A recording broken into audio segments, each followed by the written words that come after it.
నమస్కారం అండి అయ్యా. దా అప్పల స్వామి. సరాసరి ఇంట్లోకి వచ్చినందుకు ఏమనుకోకండి అయ్యా. తమరు ఇచ్చిన లేయాన్ని నాలుగు రాసుకోవటం కాదు, అలవాలగా మొత్తం నాకేసిన నాకేం పని జరగలేదని చెప్పిపోదామని వచ్చానండి అయ్యా.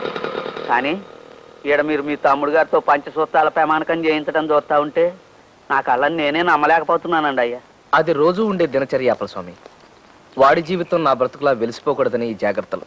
తమరు ఆడదంటే ఇంత అసహ్యం పెంచుకున్నారంటే ఎప్పుడో ఏదో ఎదురు దెబ్బ తినుంటారని నా అనుమానం. తమరు ఏమనుకోపోతే నాకు తమ గురించి పూర్తిగా తెలుసుకోవాలని ఉందండి అయ్యా. చెబుతాను అప్పల స్వామి. ఇన్నేళ్లుగా ఎవరికి చెప్పను నా కథని ఎవరికైనా చెప్పి బరువు దించుకోవడం నాకు అవసరమే. మా అమ్మ నాన్న నా 6వ ఏటనే నన్ను మా తమ్ముడిని దిక్కులేని వాళ్ళని చేసి వెళ్ళిపోయారు. అప్పటికే మా అక్కయ్యకి పెళ్ళై ఉండడం వల్ల మేమిద్దరం మా అక్కయ్య ఊరు చేరుకున్నాం. అక్కడే పెరిగి పెద్దవాళ్ళం అయ్యాం. చిన్నప్పటి నుంచి ఎందుకో అందరూ నన్ను పప్పు సుద్దా అని పిలిచేవాళ్ళు అప్పల స్వామి. పాండవులను